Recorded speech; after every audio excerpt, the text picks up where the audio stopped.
মাটিতে বসে দেখলাম কর্মী সমর্থকদের সঙ্গে খেলেন, কি মেনু ছিল? 2011 সালের স্মৃতি মনে পড়ে গেল।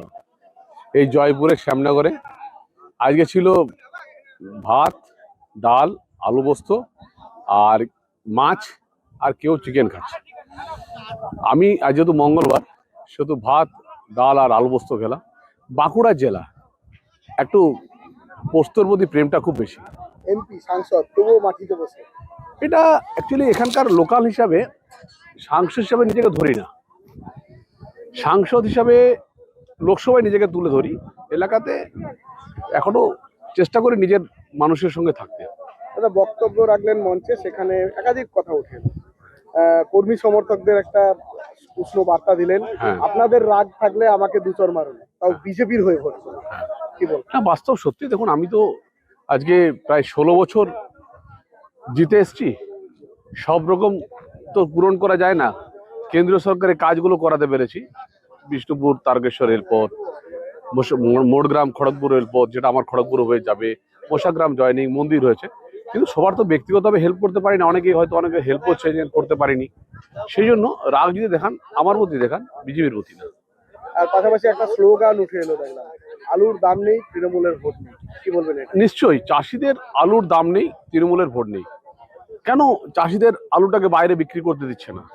আজকে আমরা বারবার আবেদন করেছি, আশা করি ইলেকশন কমিশনে যেহেতু চলছে, আলুটা বাইরে বিক্রি হবে এবার। কিন্তু রাজ্য সরকার কেন আমাদের 3 বছর ধরে আলু চাষিদেরকে আলু বাইরে বিক্রি করতে দিল না? কোল্ড স্টোরেজ গুলো লস হয়ে গেছে, কোল্ড স্টোরেজ মালিকগুলো শেষ হয়ে গেছে। কোটি টাকার ওপর দিয়ে টিকিট পেয়েছে হরকালী প্রতিহার। তাই তো শুনলাম, তৃণমূলের কর্মীরা আমাকে ফোন করে বললো যে দাদা আমরা টিকিট পেলাম না শহীদ পরিবার থেকে। আর কেউ মহিলাও বলছে যে আমরা টিকিট পেলাম না এই কারণে, কারণ আমাদের কাছে 1 কোটি টাকার উপরে ছিল না, উনি টাকা দিয়ে টিকিট নিলেন, আইপ্যাককে টাকা দিয়ে টিকিট নিলেন। এটা উনি বলেছেন, লোকে আমাকে ফোন করে বলছে। বাস্তব সত্যি। দেখুন, পূর্বস্থলী উত্তরের প্রার্থী তিনিও বলেছেন টাকা দিতে পারেনি, তার টিকিট পাননি।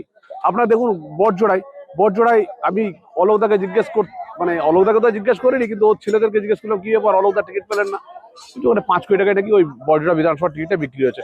আমি জিজ্ঞেস করেছিলাম, বাঁকুড়ার এক ব্যবসায়ীকে টিকিট দেওয়ার কথা ছিল, সেখানে এখন আই চিকিৎসককে তাকে নাকি সমস্ত যত মেডিকেলের সমস্ত সামগ্রী কেনাবেচা সমস্ত ঠিকা ওই বাঁকুড়ার ওনাকে দেবেন, ডাক্তারবাবুকে দেবেন। তার জন্য ব্যবসায়ীরা এখন তৃণমূল কংগ্রেসের প্রধান স্তম্ভ। ব্যবসায়ীরা ভোটে দাঁড়িয়েছেন টাকার বিনিময়ে। আরেকটা বিষয় বললেন যে হরকালী প্রতিহার বিজেপিতে জিতে তৃণমূলে গেছে, আবার জিতলে আবার বিজেপিতে আসবে, মার খাবে তৃণমূল কর্মীরা। তৃণমূল কর্মীদের সত্যি খুব দুঃখজনক অবস্থা। আমাদের কর্মীরা টিকিট পেয়েছে, হরকালী তো তৃণমূলের কর্মী না, হরকালী তৃণমূল কংগ্রেসের কর্মী না, পেয়েছে টিকিট ঠিক আছে। ও এই 4 বছরও জয়েন করার পরেও 4 বছরে তৃণমূল কংগ্রেসের কর্মী বা এলাকার মানুষের খোঁজ খবর রাখেননি। ও হচ্ছে সুবিধাবাদী। আমার মনে হয় না তৃণমূল কংগ্রেসের কর্মীরা ভোট করবে, কারণ আমি এখানে তৃণমূল কংগ্রেসের কর্মীরা, তৃণমূলটাকে আমি 2011 সালে আমাকে তৃণমূল কর্মীরা আমাকে জিতিয়েছিল, আমি তাদের হাতটাকে চিনি। তারা যেভাবে লড়াই করেছে 98 সালে, তারা যেভাবে লড়াই করে এই দলটাকে এনেছে, তারপরে হরকালীর মতো প্রার্থী দেওয়াটা এটা একদম অনুচিত। হরকালী প্রতিহার বাঁকুড়ায় থাকে, কুতুলপুরে নয়। হরকালী টিচার হিসেবে ভালো শুনেছি, কিন্তু হরকালী টিচার হিসেবে ভালো থাকার জন্য হরকালী টিচার ওই বাঁকুড়া থেকেই পড়াশোনা করেন, মানে বাঁকুড়াতে ছেলে মেয়েদেরকে পড়ায়। তো হরকালী তো এমনিতে 7 দিনের মধ্যে 1 দিন আসে, আমি যতটা জানি। হরকালীর ভাই এখানে রাজনীতি করার চেষ্টা করছে, কিন্তু তাহলে পুরনো তৃণমূল কর্মীরা কোথায় যাবে? হরকালী প্রতিহার বিজেপির কাছে ট্রেনে হারিয়ে যাওয়া ছেলে কটাক্ষ। না, সত্যি তাই। হরকালী 2015 সালে এসেছিল, আমরা খুঁজে পেয়েছিল বিজেপি, আমার আগে জয়েন করেছিল। 2014 সালে বাই ইলেকশনের টিকিট পাইনি তৃণমূলে, তাই চলে গেছিল বিজেপিতে। বিজেপি ভাবলো যে একটা রত্না পেয়েছি, দল টিকিট দিয়েছিল। তারপর দেখা গেল মেলায় খুঁজে পাওয়া ছেলে আবার ট্রেনে হারিয়ে যাওয়া ছেলে।